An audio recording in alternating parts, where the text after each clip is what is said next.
The story opens in Ilmgard, a continent split among 5 kingdoms as someone steadily climbs a long staircase. A crowned young noble jolts awake in a grand chair pulled from a daze by a sudden shock. The narration reveals that every royal bloodline on the continent traces back to one man. That man is introduced as Evan Verlaine, a notorious noble heir gifted with mind reading, surrounded by women in a courtly scene thick with tension. The instant he hears the name Evan Verlaine, he repeats it in disbelief as the identity hits him. He finds himself on the palace floor, staring ahead in confusion as he tries to process the unfamiliar royal chamber around him. Still reeling, he mutters under his breath and wonders where he is. A furious blonde noblewoman suddenly declares that she is breaking off their engagement. She warns that this is only the beginning and tells him to brace himself for what comes next, while the hall falls deathly silent. Trying to steady himself, he questions what is happening and reasons that he had been at work only moments ago, wondering if an earthquake caused this. Staring at the blonde noblewoman, he panics over the talk of a broken engagement and cannot understand what she is saying as he desperately tries to figure out who she is. Around the hall, noblewomen whisper that the princess has finally made her decision and complain that even if men are rare, there is still a limit to how rude one can be. As he scans the lavish chamber, he is overwhelmed by the palace setting, the elegant dresses, and the crowd's chatter. And he starts wondering where he is. Looking down at himself, he blurts out in confusion over the strange clothes he is wearing. Staring at his hands, he is struck by the horrifying realization that this body might not be his. Facing the princess on the throne in the grand hall, he spirals deeper into confusion and desperately wonders what is happening and where he has ended up. The shock deepens when he realizes the situation feels exactly like one of those reincarnation stories. The princess coldly addresses him as Evan Verlaine and tells him that if he has something to say, she will hear it. Trying to stay respectful, he awkwardly apologizes and says she must have mistaken him for someone else. Narrowing her eyes, the princess presses him and demands to know who he claims to be instead. He nervously explains that he is Takayuki Shinohara, a librarian at the city library, and insists that until just a minute ago, that had been his life. His mind flashes back to the city library, where he had been quietly working among the shelves and children before everything changed. The memory sharpens around 32-year-old Takayuki Shinohara as he carries a stack of books through the library on an ordinary day. In the middle of that routine, violent shaking suddenly tears through the library, forcing him to react as the shelves begin to rattle around him. Realizing it is an earthquake, he turns in alarm just as a girl screams and loses her footing in the chaos. He sees books and shelves crashing down above the child, and the danger hits him in an instant. Without hesitation, he throws himself over the girl to shield her as debris slams down, while a looming figure approaches through the confusion. Returning to the present, he says he knows it sounds insane, but all he remembers is trying to save that little girl during the earthquake. The spell changes her condition in an unexpected way. Looking down on him coldly, she says his excuse is unbearable and pathetic, then declares that if he claims to have forgotten, she will remind him of the crime he committed. The princess coldly lists his offenses, saying he confined a maid for months over spilled tea, punished and overworked her beyond reason, lashed out at an attendant who touched him while helping him dress, and even threw a vase at her, adding that only his noble status kept such disgraceful conduct from being punished sooner. Clenching her fist, she says that even if he despised women, they believed marriage might eventually reform him, but he still crossed a line. She erupts in fury and accuses him of going so far as to try to poison her. He freezes in shock, only able to repeat the word poison in disbelief. The narration reveals that a poison tester died in her place and that death became proof that the princess had narrowly escaped being murdered. She declares that as the Duke's only heir, he probably thought no one could punish him, but makes it clear he no longer has any value to her. With absolute finality, the princess announces that she will instead marry the third prince of a neighboring kingdom. Watching from the side, the attendants realize the rumors were true and quietly identify her as that prince's intended bride. Looking down at him, the princess asks Evan whether he still has anything left to say for himself. Cornered and overwhelmed, he awkwardly stammers out hesitant congratulations to Her Highness. The cup shatters across the floor, and the sudden crash makes him stare up in alarm. Pointing at him in outrage, the princess orders the insolent man to be thrown into prison at once. The armored guards right away obey and seize him as they acknowledge her command. Panicking, he hurriedly tells them to wait. As he is dragged away, he blurts out that he is not the person they are calling Evan. The guards shut him down at once, telling him resistance is futile and ordering him to stop struggling. Held tightly between the two guards, he grows visibly flustered as the situation turns awkward and impossible to escape. Overwhelmed by the close pressure, he panics internally and wonders why they are crowding him so much. Trying to think fast, he realizes events are spiraling far too quickly and worries that if this continues, his situation will only get worse. As they keep hold of him, he notices them muttering under their breath, and the atmosphere grows increasingly strange and uncomfortable. As the guards pin him in place, a violent shock runs through him and his whole body jerks in alarm. At the same time, he overhears two disturbing voices muttering unsettling thoughts, making the atmosphere deeply uncomfortable. Startled, he freezes and wonders if he really just heard someone say that. One guard sharply orders him to keep walking and stop looking around, while another voice keeps fixating on him in a way that makes the situation even more uncomfortable. The guards accuse him of trying to poison the princess and warn him to prepare himself, even as one of them reacts to his frightened expression in a way that feels increasingly disturbing. Hearing that, he grows uneasy and wonders if they are seriously thinking such things. Dragged between the two armored women, he looks trapped as they keep him restrained, and the pressure around him becomes impossible to ignore. As they move through the corridor, he realizes there are two separate voices and cannot understand why both of them are saying such disturbing things. A moment later, he is thrown into a prison cell, and the heavy lock snaps shut behind him. Left alone at last, he exhales shakily and decides to piece together everything he knows so far. As he reviews what he has heard, he learns that Evan Verlaine was a high noble's son, once engaged to the first princess, and that his reputation painted him as violently abusive and deeply hostile toward women. Looking at his own hand, he realizes with disbelief that this body can somehow hear the thoughts of other people. The guard's private thoughts turn openly disturbing as one fixates on his frightened expression and another becomes strangely obsessed, making the whole situation feel deeply uncomfortable. He tries to make sense of their appearance, noticing that despite their armor they still seem quite young, which only leaves him more unsettled by their behavior. Thinking back, he admits he has never even had a girlfriend and wonders whether all girls think like this, or whether he is imagining too much. Sitting alone in the cell, he considers whether this body's unusual nature might be affecting their reactions. He then reasons that if men constantly faced this kind of harassment, it would explain why someone like Evan had come to distrust women. For the moment, he forces himself to stop spiraling and decides that his priority should be finding a way out. Before he can act, a woman arrives outside the bars and addresses him formally as Lord Verlaine. The woman coldly informs him that she is about to explain the punishment awaiting him from this point on. The woman introduces herself as Renee Lefort, a first-rank court official. Renee formally states that she oversees palace categories and handles the knight's affairs, then politely acknowledges Lord Verlaine. As he anxiously wonders what will happen to him, he gets briefly distracted by her appearance and forces himself to refocus. Renee explains that treason against the crown usually ends in death, and she confirms that the poison intended for Her Highness was personally examined and found to be real. Hearing that, he panics and blurts out that a death sentence cannot be happening. The narration clarifies that the death penalty, known as execution by guillotine, is an extremely severe punishment and has not been used in 150 years. Renee adds that sentencing a duke's heir to death is effectively impossible, so that charge has been dropped. She continues that because of his outrageous conduct and disrespect, and because his engagement has now been called off, Her Highness instead demanded that he be sentenced to lifelong servitude, leaving him stunned by the term. He is horrified as the implication sinks in, thinking this absurd world is turning into something unbearable, yet realizing he would still remain a slave regardless. Renee concludes that by ruling of Her Majesty, his punishment has been finalized and he is to be married into the Margrave of Couvelier's family. He struggles to understand the sentence, asking what it means to be married into the Margrave family and what kind of punishment this is. Renee abruptly shifts the conversation and asks whether Lord Verlaine is a reincarnator from Japan. She reminds him that he mentioned isekai reincarnation stories earlier and reveals that she herself is also a reincarnator. He freezes in shock and asks if she is serious. Renee answers without hesitation that she is completely serious.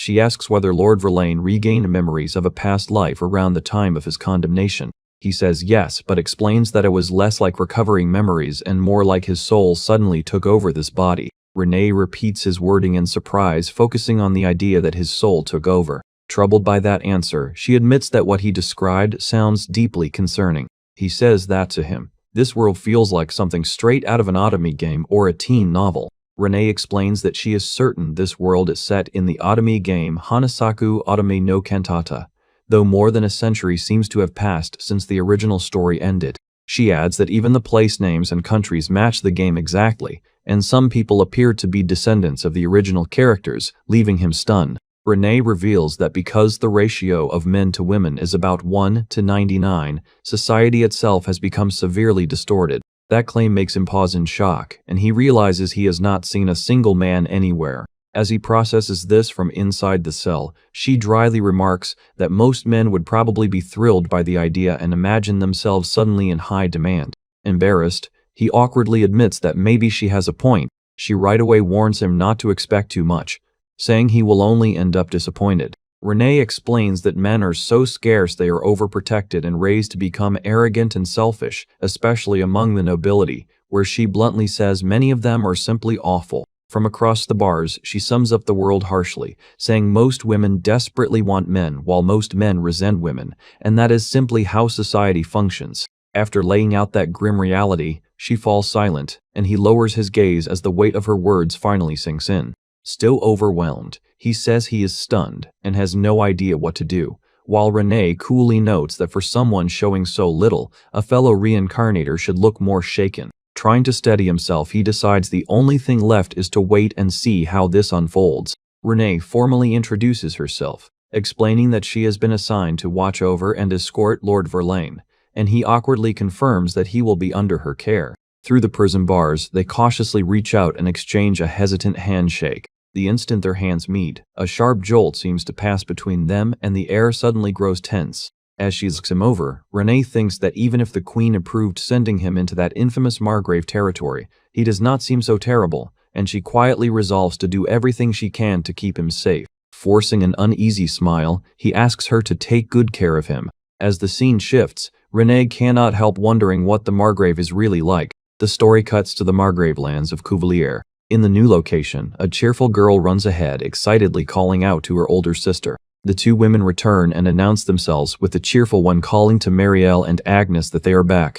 Marielle and Agnes face the returning pair in front of the corpse of a massive monster, a grim reminder of how dangerous the territory is. Agnes timidly welcomes them back, while Marielle warmly says she is grateful the two of them returned safely. One of the sisters warns that the monsters have been acting strangely and says they may need to prepare for a large-scale invasion, but the armored woman tells her not to worry yet and says they will deal with it when the time comes. The two warriors pause in confusion, but Agnes suddenly cuts in and says that can wait because an urgent decree has arrived from Her Majesty the Queen. The scene shifts indoors as the women gather in a formal room beneath the shadow of the Cuvelier estate to discuss the royal order. One of them angrily protests that even the House of Cuvelier, the kingdom's shield, is being treated lightly, and she snaps that calling this a reward is absurd because it is nothing but a heap of trouble dumped on them.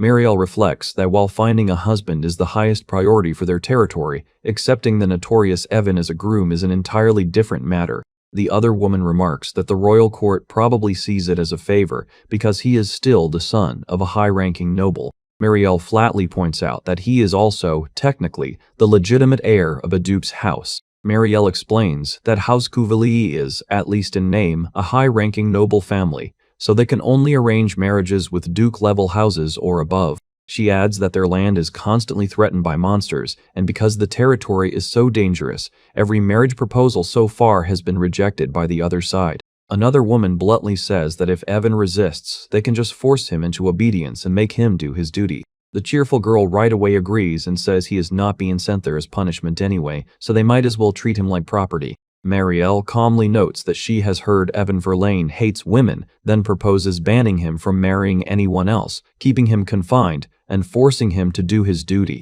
With a cold smile, she concludes that for an unmarried noble like him, that arrangement should suit him perfectly. The scene shifts to Evan in confinement as he reflects that no one would believe him even if he said he had been reincarnated into another world. He recalls that all he remembers is dying after being crushed by a bookshelf during an earthquake, then being reborn in another world. He bitterly realizes it even began with the classic broken engagement setup, and he wonders if becoming a villain heir really means he is trapped in that kind of story. A bespectacled woman explains that, according to Renee, this world follows an Otome game, while Evan is stunned that before he can even grasp the situation, he is already being married into a Margrave family. Evan struggles to make sense of his situation and wonders why he was reincarnated into a game world he never even played. He bitterly thinks this outcome is still easier than being thrown into some grand quest like defeating a demon king, and he notes that there are at least a few advantages. He reveals that after reincarnating, he gained a cheat-like power that lets him read the thoughts of anyone he touches. He adds that all the women around him are unbelievably beautiful, which makes him suspect even more strongly that this really is an Ottomy game world. When a female prison guard appears, Evan assumes she is probably just some background extra, yet he is stunned that even a guard looks unusually polished. His gaze lingers on her, and he becomes visibly flustered by the situation. The guard catches him staring and directly asks what he is looking at, throwing him completely off balance. Evan freezes in panic and can barely force out a response as the tension spikes in an instant. The guard teases him with a smile, calling him young master and asking if he is staring at her a little too much. Completely embarrassed, Evan hurriedly insists he was not looking and blurts out that a girl should not say things like that. The guard wonders why he is acting so shocked when, to her, this much seems perfectly normal. She reflects that she only meant to tease him a little, and his reaction makes her suspect the rumors that he dislikes women may not have been true after all. Evan is overwhelmed as he thinks she is openly crossing boundaries, while he panics and blurts out in disbelief that the women in this world cannot all be like this. With a playful smile, the guard says that if he wants, she will even let him make contact, pointing out that he clearly seems interested. Evan stares at her in shock and realizes he actually can, leaving him completely stunned. Looking embarrassed but still going along with it, the guard hesitantly tells him to go ahead. Evan spirals inwardly, thinking this is something he never experienced in his previous life, and the pressure of the moment nearly overwhelms him. The guard is shaken by the fact that a man in this world would want that kind of contact, and the interaction turns intensely awkward. The spell changes her condition in an unexpected way. Realizing she seems to be enjoying his flustered reaction, Evan is left stunned and thinks the whole situation has become completely unreal. Flushed and nervous, the guard boldly asks how she seems to him, and Evan stammers that she looks amazing. When Evan reacts awkwardly, she tells him not to think women are disgusting and reminds him that he is the one acting strangely. Trying to explain himself, Evan awkwardly says he heard that people deprived of close maternal affection can grow unusually fixated on this kind of contact, leaving her confused. As the tension lingers in the corridor, Evan thinks he was still incredibly lucky. The guard shyly admits that for a low-ranking girl like her, getting this kind of attention from a man almost never happens. Evan finally realizes why she had seemed so pleased and is shocked all over again by how extreme the 1 man to 99 women imbalance really is. Hesitant and still trying to understand, Evan asks whether that means she would have been happy even with less direct contact. She brightly tells him that of course she would, adding that if she tried to seek out a handsome man like him in that kind of place, her entire yearly pay would vanish at once. Laughing, the guard says Evan really knows nothing about this world, then explains that such places are expensive because there are so few men. Still blushing, she pauses and signals that there's something else she wants to say. The guard excitedly says the rumors were true, praising Evan for being kind even to someone like her, and saying he does not act superior at all, while Evan awkwardly starts to protest that he is basically a captive. Blushing, she adds that this is not all and reminds him that he even made contact with her, which only makes the moment more uncomfortable. As their hands meet through the bars, she softly calls out to him as her young master. Gathering her courage, the guard asks whether he would escape together with her. Startled, Evan asks if she means running away and warns that she will be in trouble too if she does that. She insists she does not want someone like him to go through this, saying she heard the Quivalier family are harsh and that if he goes there he will be treated terribly. Holding on to him, she says she knows they live in different worlds and that unlike him, she has hidden motives and may have done something terrible. Even so, she says she still wants to help him somehow. When Evan gently pats her head, she breaks down in overwhelmed gratitude and thanks him for worrying about her. Evan quickly apologizes and worries that he upset her, then reflects that he ended up treating her like the child who used to visit the library. Evan is shaken by her offer and thinks he never wanted to drag a kind girl like her into something like this. The girl insists she will be fine and says the danger at the frontier might only be a rumor, but she still cannot leave him here. Another girl nervously says that if he stays here for now, she will do everything she can to make sure Evan is comfortable. Before anything else can be said, a sudden crashing sound shatters the moment. A woman arrives to find Renee Laforêt calmly seated before Evan's cell with drinks and gifts, while attendants stand nearby. Staring at the absurd sight, she bluntly asks what exactly is going on here. Flustered, Evan explains that after meeting him, the guard started spreading all kinds of favorable rumors about him, and as promised, he has been living surprisingly comfortably. Since then, presents have been pouring in non-stop along with rumors calling Evan a good person, warning that headpats are dangerous, and treating the whole thing like a strange craze. The women soon began asking for headpats themselves, and the scene turned oddly familiar despite the prison bars between them. Evan realizes in disbelief that his habit of patting their heads seems to have started an entirely new obsession in this world, and he is baffled by what kind of prison security this even is. The spell changes her condition in an unexpected way. The woman abruptly announces that they are leaving, then says there is something more important to deal with. She reveals that Her Highness has been pushing for this, and when Evan reacts in shock, she makes it clear the decision was never sudden on their side. The girl quietly says she understands, and Evan thanks her for being so understanding. Evan says he has no ties to this world, so wherever he goes would make no real difference to him. A carriage sets out with guards and attendants as the group leaves the prison behind and heads toward a distant estate. Inside the carriage, one woman notes that they are not even trying to hide their intentions, while Evan sits beside her in uneasy silence. She observes that despite escorting the son of a high-ranking noble, his protection amounts to only 4 knights and a few mercenaries. Looking at the hired guards, she concludes that Her Highness must truly despise that man. Evan reflects that this kind of treatment was still at least a proper send-off, while the woman falls into thoughtful silence. The woman remarks that it had been a slight hold, while Evan reacts in confused embarrassment. Someone explains that they will keep traveling by carriage for the next few days, and warns Evan to take care since the roads are rough and there will be no smooth suspension. The spell changes her condition in an unexpected way. The carriage continues across the water, and Evan can only hope the rough travel does not get any worse. At a distant castle, news arrives that Evan Verlaine has departed for the frontier. Hearing the report, the seated woman calmly acknowledges it and takes it in without surprise. Another woman says the prison guards behaved inappropriately and made a shameless spectacle right up until Evan was sent off, adding that the hatred directed at him is almost astonishing. The seated woman repeats the report with quiet interest, then remarks that it must have been quite an ordeal for a man known to dislike women. She orders a messenger to be sent to the Marquis and says a personal gift should be delivered on her behalf. With that in mind, he turns toward the quest board and tells her they will start by checking what beginner work is available. The spell changes her condition in an unexpected way. Chin becomes flustered, suddenly aware that she fits his expectations more than he thought. As she rushes ahead, Shin protests that it feels too sudden and asks why they are not starting with an easier guild request, only for someone to firmly tell him to watch how she handles this first. She stops and turns back in confusion, visibly unsettled by what she just heard. She asks Mr. Taishi if he truly intends to leave right now, and he can only answer that even if she objects, the decision is already made. Shin leans into it and insists that going on an adventure is essential for adventurers, convincing himself that this is exactly what youth is for. The girl hesitates and admits it sounds dangerous, and Shin notices at once that she does not actually seem excited. Shin quickly says it is fine and promises that if anything happens, he will protect her, adding that if things get too dangerous, they can always run. His promise deeply affects her, and she stares at him in silence as his words keep echoing in her mind.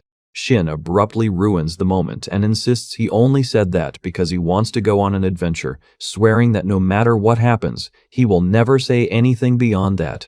The girl formally declares that she will accept this guild quest and leaves the rest to Mr. Taishi. Before Shin can even respond, she suddenly announces that they should leave at once, catching him completely off guard. She is stunned that Mr. Taishi was dragged out so suddenly, while Shin is left trying to process what just happened. Her mood flips in an instant as she excitedly realizes the topic is a treasure box. Shin explains that Mr. Taishi can use a treasure box, casually comparing it to storage, and she right away asks if that means it is incredibly rare. As Shin runs through the skill list in his head, he realizes this ability is not treated as a major power in this world either. She says carrying that many items while traveling must be difficult and marvels at how useful it would be for luggage, while Shin avoids the full truth and says he cannot explain because part of his power came from a mysterious being. Trying to steer the conversation away, Shin awkwardly asks Mari what kind of weapon she uses. Mary hesitates with an uneasy smile and timidly answers that it is a sword. Mary suddenly suggests a spar so he can judge the extent of her fighting ability, and Shin is left wondering why she would even propose that. Mary lunges into the spar, but Shin slips away with ease, leaving her startled as she nearly loses control of her own movement. Watching her form, Shin gets a bad feeling and points out that her stance is off, telling her to hurry and try again while she fumbles awkwardly.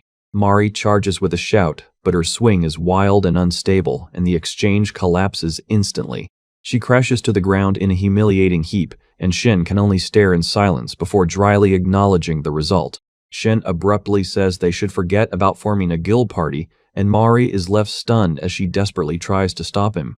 Panicking, Mari grabs at him and begs him to wait, while Shin realizes why she has not lasted with other parties and wonders just how much trouble she has caused. Shin awkwardly tells Mari that, as honest advice, she should give up on being an adventurer, return to her hometown, and live a normal life. Mari goes still and admits in a broken voice that she has nowhere to return to. That answer makes Shin freeze, and in the next instant Mari suddenly runs from him. Shin calls out in alarm and asks what is wrong, but Mari can only tremble in distress as the air turns painfully awkward. Mari warns Mr. Taishi in a shaky voice that something is coming as a heavy sound draws near. A small boar suddenly bursts from the brush, crackling with dangerous energy as it charges straight at them. Shin freezes in disbelief and realizes a small boar has appeared in a place where it should never be. Mari stares at the beast in shock, unable to believe that the creature before them is supposed to be only a small boar. Shin urgently asks Mari if they can defeat it together, then says he will take the front line himself. Mari can only crouch and shake, completely swallowed by fear. As Shin raises his weapon, he bitterly reflects that he expected to fight in another world, not end up protecting someone all over again. Mari panics and shouts that the monster is charging from the right. Shin barely slips past the boar's rush, and he realizes just how close that hit was. Even while moving, Shin admits in alarm that the beast is far faster than he expected. Shin runs in panic as the small boar keeps chasing him, and he cannot understand why it refuses to back off. As he cuts sharply to the side, Shin realizes he cannot keep running forever and forces himself to stop hesitating. Shin right away corrects himself and decides this is actually the perfect chance to test his quarterstaff. He brings the staff down with full force and slams it straight into the boar. Shin coolly judges that pole weapons like lances and spears can be used without issue, then fires off a wind cutter. The attack fells the small boar in a single blow, leaving Mari staring in utter disbelief. Mari runs to him in relief and says she is glad Mr. Taishi is safe, while Shin stands beside the fallen boar catching his breath. Shin falls silent with his back turned as Mari hesitantly calls out to Mr. Taishi. He suddenly snaps at her and calls her an idiot, leaving Mari frozen where she stands. Gripping his weapon, Shin says Mari needs to understand that adventurers live side by side with danger. Mari trembles and admits she cannot protect herself, leaving the words hanging in shame as she asks if that means she can protect no one. Shin walks ahead and bluntly says he is only doing his best for himself, while Mari quietly confesses that she is not strong enough to take care of others. Shin explains that normally even a small boar should be manageable for F-rank and E-rank adventurers, then lets the implication sink in.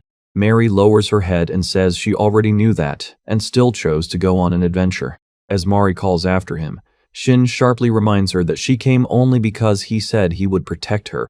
Shin angrily demands what kind of adventurer cannot even protect herself, then warns that her own life is on the line too. Shaken and full of shame, Mari admits she had been far too careless. Mari reflects that even though she never had the ability to become an adventurer, she still joined the fight and only caused Mr. Taishi trouble. Fighting back tears, Mari says Mr. Taishi was the only one who protected her. Mari declares that Mr. Taishi is her inspiration, and Shin is left speechless as she quickly apologizes for saying too much. Shin awkwardly reassures Mari and says he is glad she is safe, and Mari quietly thanks him. Mari jolts in stunned surprise at that sudden kindness. Shin awkwardly says the important thing is that Mari is safe, then adds that she can wash off the dirt at the river, and Mari blankly asks if she really looks that dirty. Mari starts remembering that when the small boar appeared, she became so frightened that she froze. With tears in her eyes, Mari realizes in humiliation that she lost control in the panic. As Shin reacts in shock, Mari suddenly says she cannot face things anymore, then hurriedly corrects herself.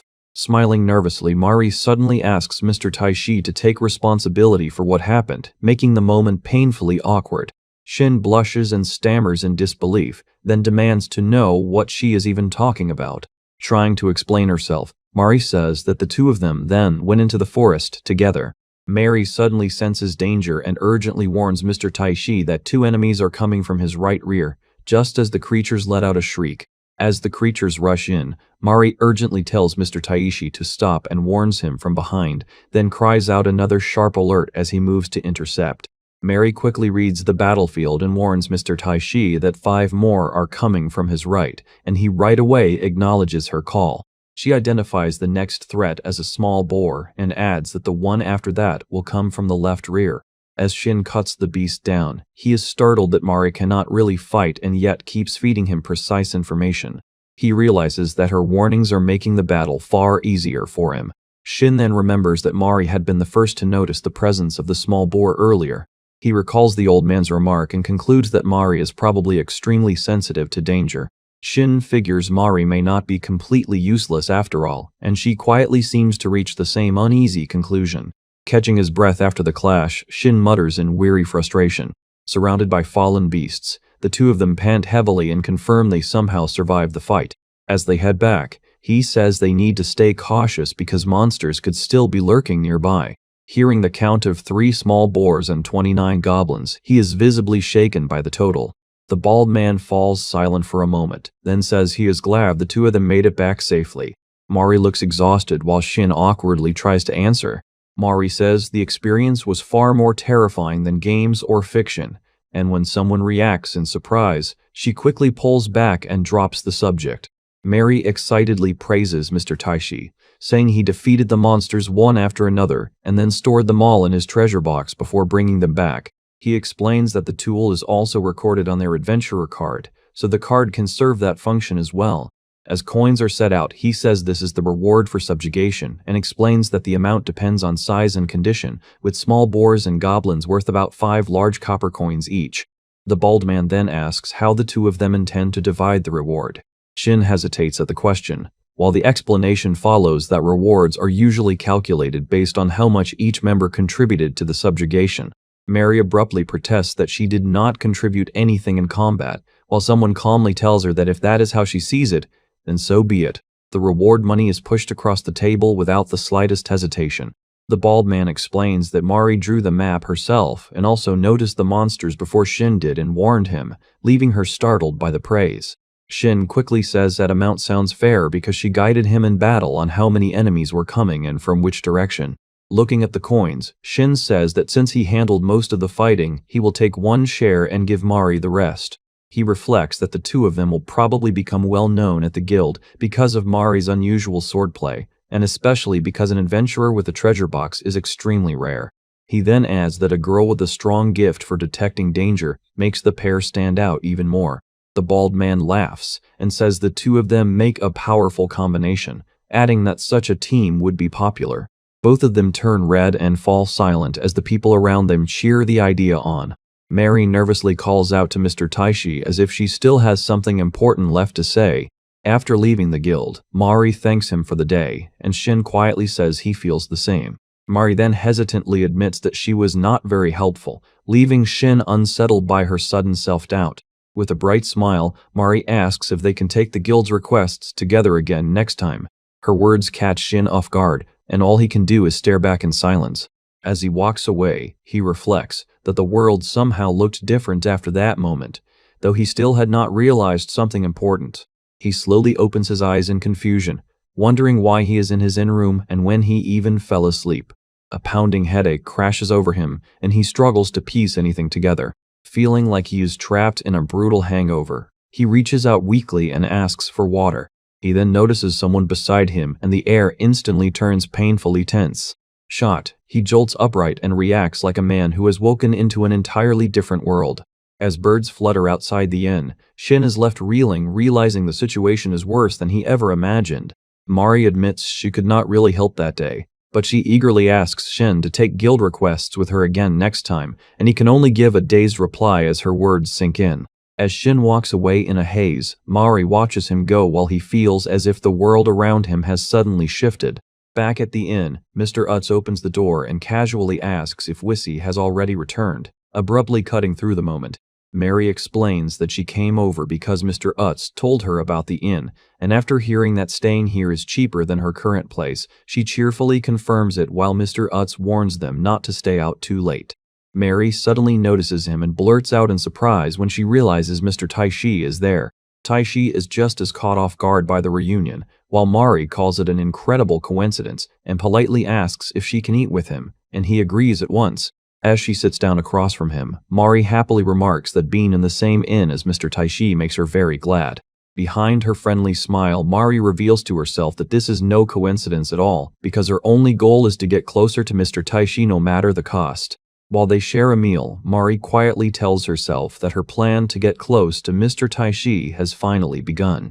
As she drinks, Mari says she was just wondering what was going to happen today, and she adds that he must have been thinking the same thing. Taishi awkwardly thanks her for the money she earned, and Mari right away brightens and says they should celebrate with a drink because he is right. The two raise their cups together and share a cheerful toast as the mood briefly turns lively. Trying to keep the conversation going, Mari asks why Mr. Taishi became an adventurer, and he hesitates at the sudden question. Taishi nervously explains that he spent all his time training with his master in his hometown, wanted to see how far he could go, and adds that for various reasons he cannot return home anymore. As she sips her drink, Mari senses he is dodging the real reason and quietly wonders if that is really all. She then asks where he is from, and after a pause, Taishi says he is from Earth. Mary freezes at the word Earth, staring ahead in blank shock as the answer settles in. Sweat runs down Mari's face as she admits she has never heard of it, while Taishi hurriedly insists it is a very distant place and nervously tries to support his own excuse. While looking at him, Mari quietly notes his unusual features and composed appearance, giving the sense that her attention is shifting toward him in a new way. Mari smiles to herself and thinks that the heroes from the stories she used to read back home often felt just like this, while her emotions begin to rise. Standing alone in thought, Mari realizes that just like him, she also has no home to return to. Mari asks what he plans to do now and whether there is someone he can rely on, then right away thinks that the person he can rely on is right in front of him. Flushed with determination, Mari decides that somehow she wants to stay by Mr. Taishi's side, while also reminding herself that today still gives her a chance to move things forward. Taishi, already drunk, slurs that they are completely out of alcohol. Mari suddenly calls out for a recommended drink for Mr. Taishi, excusing herself as she quickly seizes control of the moment. Leaning in close, Mari quietly calls to Pinya and asks for one bottle of nectar.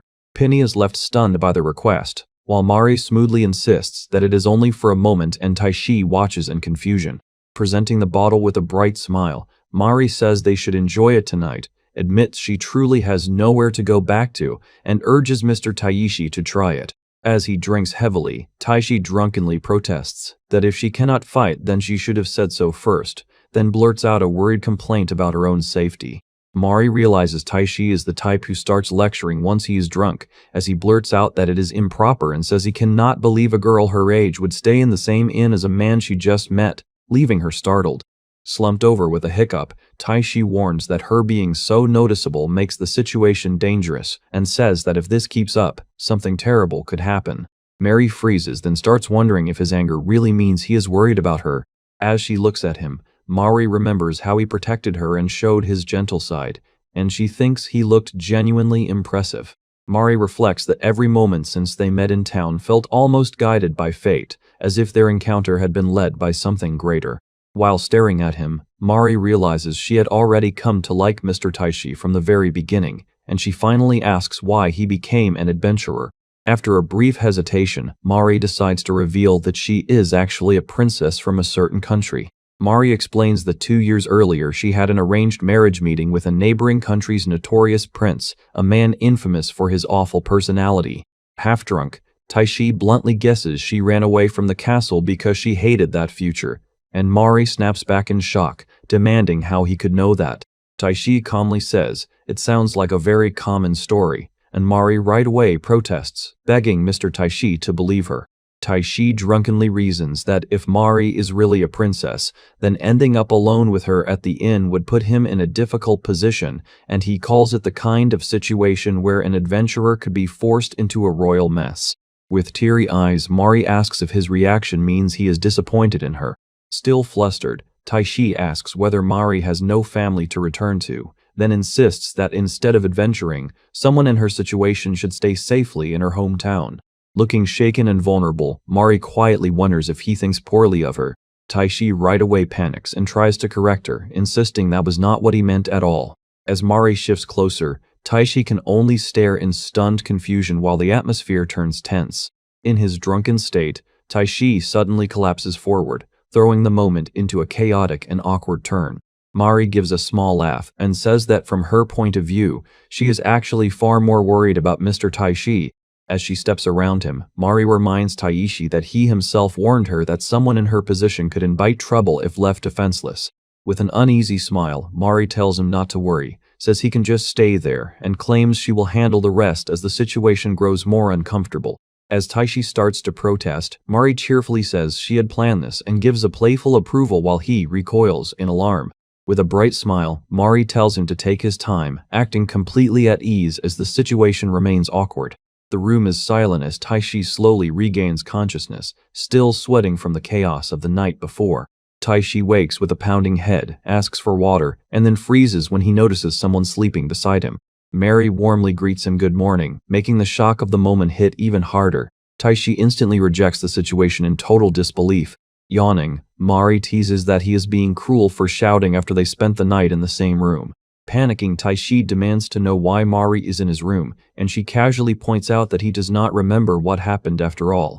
Mari explains that in Taishi's own terms, a marriageable girl ended up staying in the same room as a man she knew, and she adds that Taishi got recklessly drunk, called attention to her appearance, and put her through a lot, leaving him shaken in horror. Mari then declares that she now belongs with Mr. Taishi and starts to say more, but the moment turns deeply uncomfortable as Taishi is left overwhelmed. Taishi's mind spins as he tells himself to calm down, admits his memory is completely blank, and panics that if he does not take responsibility, then Mari's reputation could be at risk, until her voice cuts in to ask if he is even listening. The spell changes her condition in an unexpected way. Taishi reacts in total shock as Mari explains that when she said she was afraid, he held her close to comfort her, and he desperately begs her to stop before she shares any more details. Overcome with guilt, Taishi clutches his head and falls into silence, consumed by a crushing sense of responsibility. Unable to even look at her, Taishi quietly asks whether Mari is all right after everything that happened. Mari looks at him uncertainly and softly asks whether he is angry with her. Taishi answers that anger will not solve anything, and says there is no use crying over what has already been done. As he gently pats her head, Taishi says he also understands Mari's resolve. Letting out a sigh, Taishi bitterly admits that he cannot remember what happened at all, and calls it a complete waste. Mari moves in close, pats him, and asks if they should go over it all again, making the atmosphere turn tense as Taishi freezes. A knock jolts Taishi, and Mari cheerfully steps in with a bright good morning as she says she came to clean the room. Caught off guard while changing, Taishi hurriedly tells her he is still getting ready and begs her to come back later. He quickly throws something on and turns toward the door, only to find Mari still there, leaving him speechless. Mari excitedly asks what he is looking at, and Taishi awkwardly admits she looks very nice even while getting dressed. With a teasing smile, Mari asks if he is getting flustered again, making the situation awkward all over again. Taishi, flustered and trying to recover, says he guesses he will protect her once again despite the little trouble she causes, while Mari blurts out in disbelief at how he could say that. As the mood lightens, they agree to go eat, and the narration notes that the number of Taishi's companions has officially increased by 1. While they walk together, Taishi asks what is going on with Mari since she keeps drifting close whenever people pass by. Mari happily stays near him and says it looks like a date, while Taishi reacts in shock at hearing her call it that. Smiling with satisfaction, Mari agrees, and Taishi reflects that walking beside such a pretty girl is something he never could have imagined in his previous world. Taishi reflects that he had been completely happy in his old life despite being overweight, then stares ahead in disbelief as he wonders if he really is in another world. A woman at the weapon shop welcomes them as Mari steps inside. Taishi asks if it is alright for them to look around again, and the shopkeeper cheerfully tells them to go ahead. Taishi explains that although the quarterstaff was very useful against those monsters before, it has become badly worn from all the abuse, so he came back today to choose another weapon. Taishi asks Mari whether she has ever come to a weapon shop before, and after she admits only a few times and says she is not very good at fighting, he bluntly concludes that she is basically helpless. Mari says she wants to choose a weapon that can be used even more effectively in the next battle, and the shopkeeper tells her to come along for guidance. Left by himself while Lewis goes to help Mari, Taishi stands alone and gloomily wonders what about him, sounding a little jealous. A black cat suddenly appears and remarks that Taishi seems to put his weapon through difficult situations, startling him on the spot. As Taishi reels in shock that the feline shop owner can talk, the cat explains that the weapon can be held in battle but is meant for mages fighting from the rear, adding that a magician should not be on the front line anyway. The cat asks whether Taishi wants a weapon like the same one as before, and when he says he would like something more durable, it right away asks about his budget. The shopkeeper asks what Mari wants, and Mari shyly says she wants a light crossbow she can handle, which the woman right away understands. Taishi bargains surprisingly well and decides they should buy everything at once, thinking even a small discount matters. The shop agrees to include 24 crossbow arrows as a bonus, then completes the sale while admitting the extra is modest. Taishi decides the weapon suits Mari well, while for himself he chooses a battle staff and is told it is almost the same as his last one, so it should feel familiar. Taishi accepts the purchase, and the shopkeeper thanks him warmly for his business.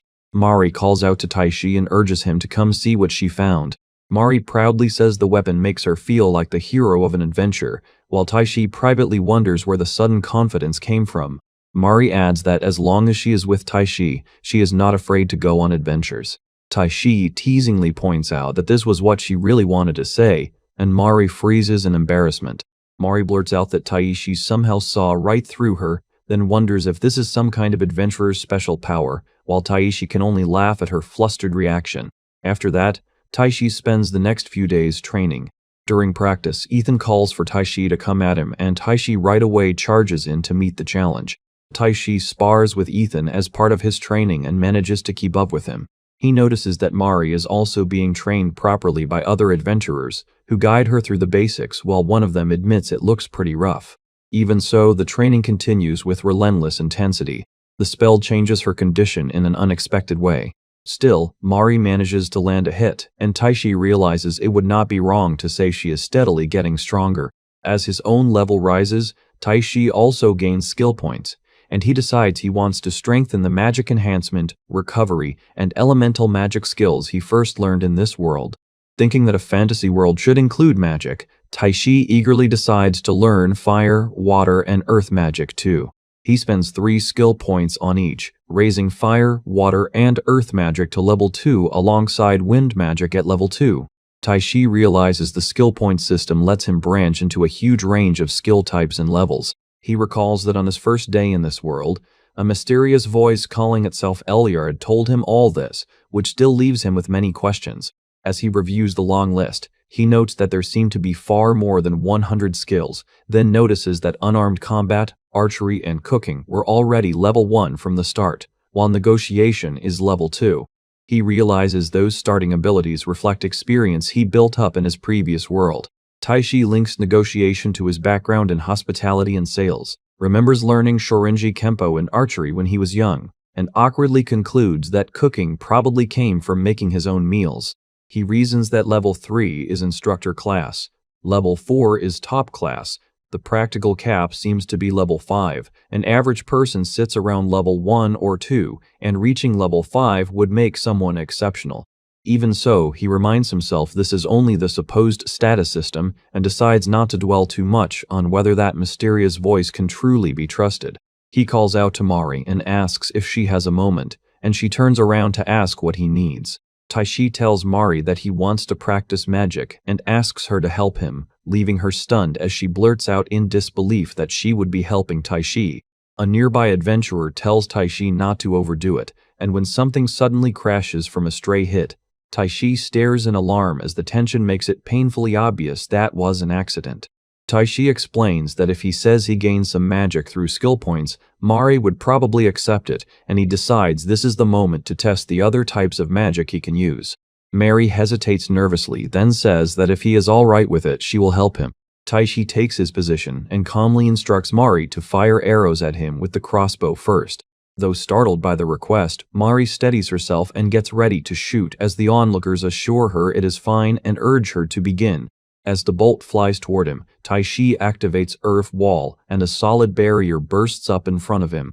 He notes that, just as expected, Earth Wall lives up to its name and offers powerful defense, then right away tells Mari to fire the next shot. Mari fires another bolt, and Taishi switches to Water Wall as a surging barrier rushes out to meet it. The water barrier freezes around the incoming bolt and shatters it apart in midair. Taishi stares in shock as he realizes just how effective it is, and even he is stunned by the sheer force of it.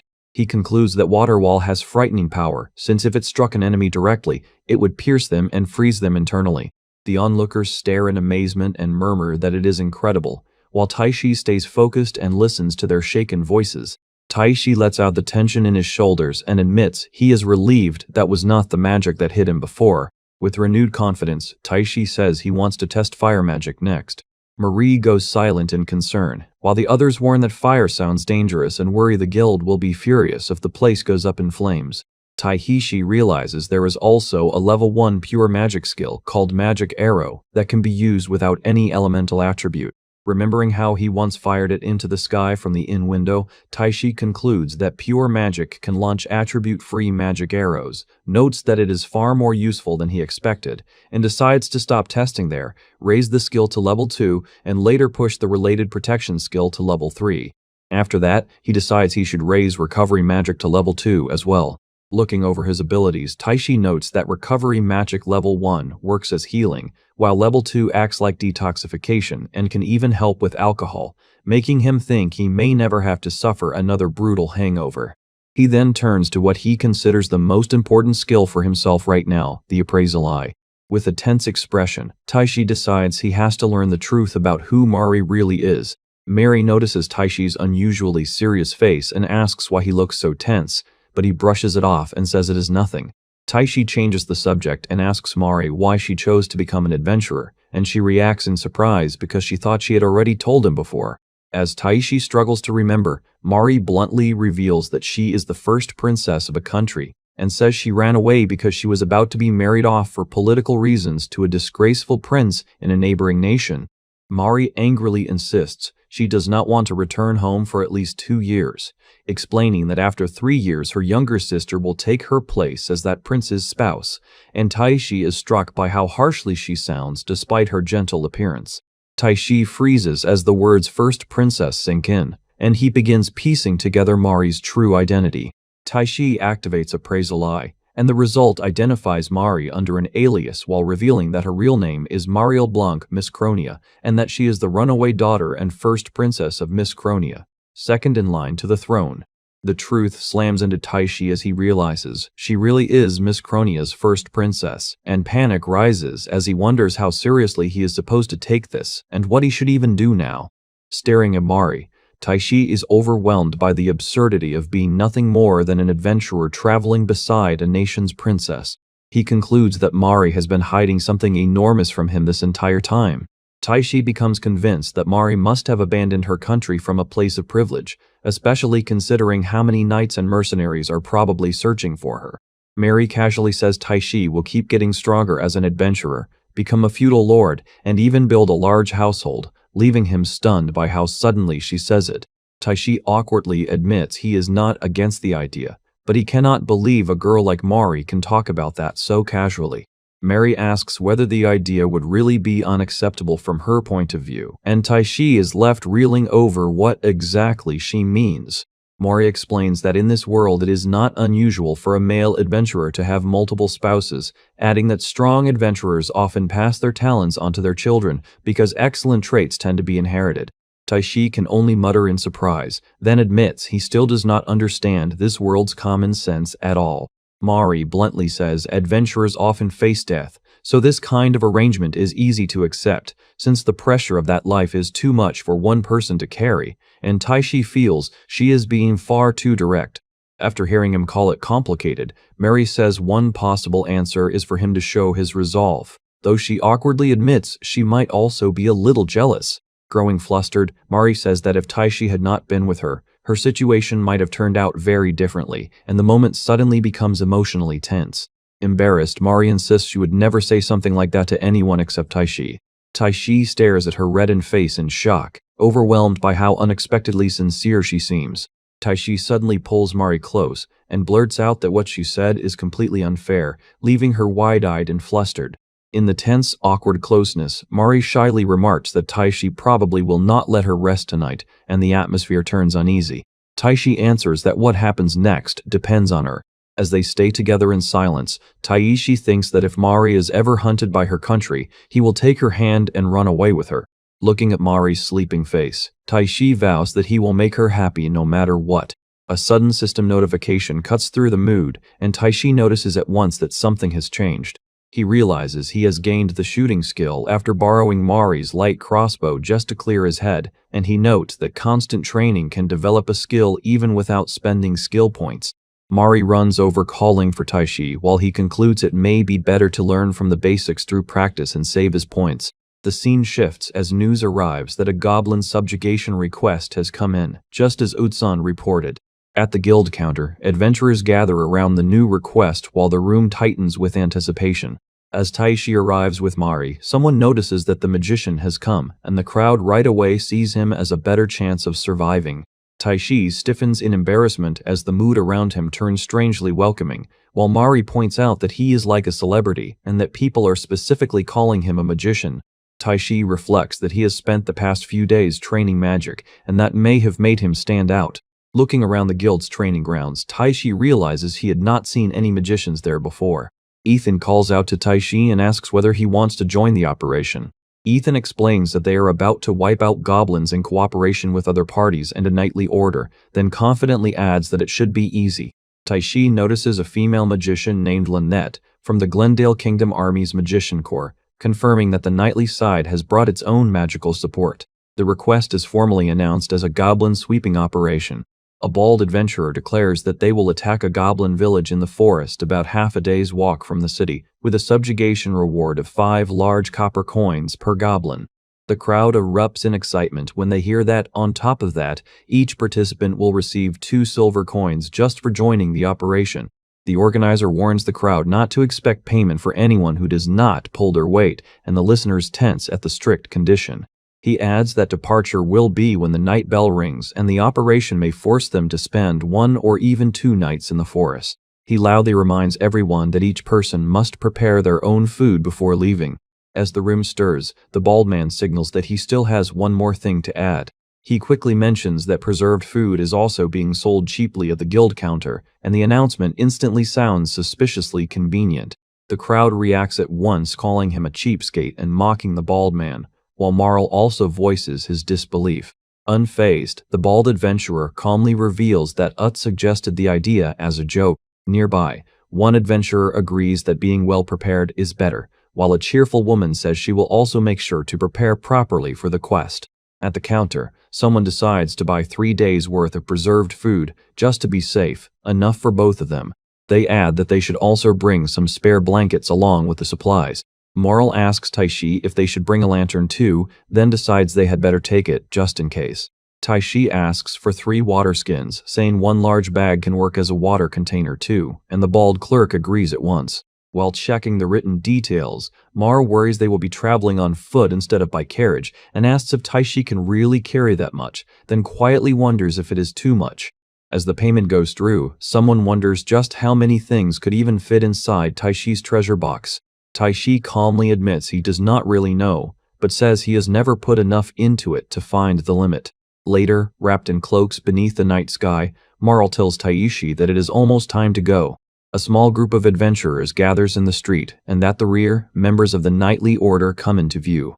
Taishi reassures himself that things should be fine, reminding himself that both he and Marl have been steadily improving through training. He reflects that the number of weapons he can handle is increased, and Marl's shooting skill is sharpened as well. As Taishi stands ready with his gear, he wonders what kind of trouble is waiting for them this time. Taishi agrees, and Marl quietly remarks that the woman is very striking. Taishi thinks parts of the setup look useful, then explains that his own magic was shaped by game-like methods rather than true wizardry, leaving Marl startled by what she hears. Marl notices that Taishi is about to leave, and he comments that those gloves are surprisingly large. As the group advances through the night, it is explained that the scouts are veteran adventurers above level 10. It is then noted that the knights are positioned behind the scouts. Taishi and Marl move with the next group, and it is stated that they are behind the knights. The march continues, and for a while, everything goes smoothly. While footsteps echo through the dark, someone says that sounds good, and another voice agrees. After noticing the traces ahead, Taishi realizes there seem to have been several monster attacks in the area. The formation is explained further as the knights prepare to act as a shield against attacks coming from the front. It is explained that the adventurers can also serve as a shield against attacks from behind. The group notes that this formation is meant to protect the wizards. Taishi recalls that when he first encountered goblins, even the organizing parties had been attacked, and he finds it strange as the sound of battle creeps closer. While one voice says it means nothing if only scattered attacks are targeting this group, an urgent order suddenly rings out for everyone to prepare to intercept a goblin unit. The knights react at once, raising their guard as movement and cries spill out of the darkness. Taishi warns that they need to be careful because the sounds are getting close, then realizes the noise seems to have stopped near the front line. Another adventurer asks if that is the main group, but the reply comes back uncertain. As Taishi tries to move, Marl urgently calls out to him, and someone sharply warns him not to go to the front, leaving her startled. The warning is confirmed as the enemy is suddenly reported to be charging in fast. A pack of goblins bursts forward with weapons raised, charging wildly toward the group. A fighter at the front shouts for everyone to move, and Taishi rushes forward with his weapon as the others follow him into the clash. Taishi swings in a wide arc and strikes the charging goblins, forcing them back before they can close in. As he keeps his spear ready, Taishi mutters that the enemies just keep coming, one after another. Two goblins rush in shouting, and Taishi is thrown off by their sudden behavior as he wonders what is going on. A goblin darts past instead of attacking, and another adventurer can only stare in confusion as he realizes something is wrong. A knight notices it too and says the goblins are running straight through instead of engaging them. Taishi points out that the goblins are moving strangely, and Marl agrees that it looks like they are trying to escape. As she grabs at him, Marl hesitantly calls to Taishi, while he struggles to understand why the goblins would be fleeing. Marl warns that something is dangerous and admits she has a terrible feeling, saying it seems far more dangerous than a goblin. Taishi freezes in alarm as it is noted that Marl possesses exceptional danger detection abilities. Marl trembles and asks in fear whether he has noticed something far too dangerous. A sudden impact cuts her words short, and Taishi turns as the interruption slams in without warning. Taishi is left stunned, struggling to understand what just happened. As he stares ahead in shock, Taishi realizes they are facing something horrifying. He grabs Marl and urgently tells her not to look, while she shakily calls to Taishi and he realizes something struck after the goblins passed. It becomes clear that whatever appeared has enough power to overwhelm goblins and even humans in a single blow. Taishi forces himself to stay calm and urges Marl to breathe, realizing this is a true monster that cannot be compared to a goblin. Marl asks what happened to the person ahead, but Taishi can only admit that he does not know. Still shaken, Marl says she believes in Taishi's abilities. As the crashing sounds and screams tear closer through the forest, it becomes clear that there is no time left. Marl trembles and warns that it is worse than a goblin, then hesitantly concludes that, judging by its strength, it must be something far more dangerous. Fear takes over Marl's face as the realization leaves her speechless. The truth lands at last as she identifies the creature as a troll. Taishi stiffens and reminds himself that their request was only supposed to be goblin cleanup. Marl looks toward the fallen victims and shakily admits she was never told it would be like this. Taishi reaches out in panic, calls for attention, and urgently tells Marl to run because it is dangerous. A violent strike crashes down, ripping through the moment with overwhelming force. The troll charges with terrifying speed and power as the others shout warnings not to face it head-on, to attack from the sides or rear, to avoid getting hit, and to dodge carefully. As the monster roars, someone realizes their attacks are not working because its wounds are regenerating, and the situation proves even worse than expected. The group reels from the pain and pressure, with one person groaning that it hurts while Taishi admits this is becoming too much to handle. Marl snaps that if they really call themselves adventurers, they should stop hesitating and leave this to the knights. She turns back in alarm and urgently tells Taishi to stop standing there and run now. Even as Marl tells him to flee, Taishi steadies himself and admits he does not fully understand it, but he wants to defeat the troll and refuses to run. It becomes clear that a troll's regeneration is so strong that shallow wounds heal instantly. Taishi makes his move and unleashes fire. As the flames strike, Taishi realizes that because trolls are weak to fire, their regeneration should no longer recover so quickly. Marl stares in shock and realizes Taishi is using fire magic. Someone seizes the opening and shouts that the troll's body is no longer regenerating, ordering everyone to attack at once. The fighters rush in together from multiple sides and press the assault while the burning troll is thrown into confusion. Taishi raises his weapon through the magic circle, commands the attack to go forward, and calls for the flames to burn even harder. The troll thrashes and roars as the final blows crash into it from all sides. A caped fighter charges in with a battle cry and launches into the air to press the attack. The fighter moves past the troll with a swift finishing slash, using the shield and footing together in a tightly controlled motion. As the impact lands, Taishi stares in shock while others erupt in relief and declare that the troll has been defeated, and one of them wonders if it was truly dead. It is explained that the move is a coordinated technique that uses the shield as a stepping stone, something impossible to perform regularly without defeating many monsters and building real experience. Taishi looks up at the caped warrior and realizes this is what a true knight is like. The knight calmly says that thanks to the group's support, the battle ended with only a few injuries, and offers sincere gratitude. Taishi awkwardly rubs his head and replies that the ones who were truly amazing were them.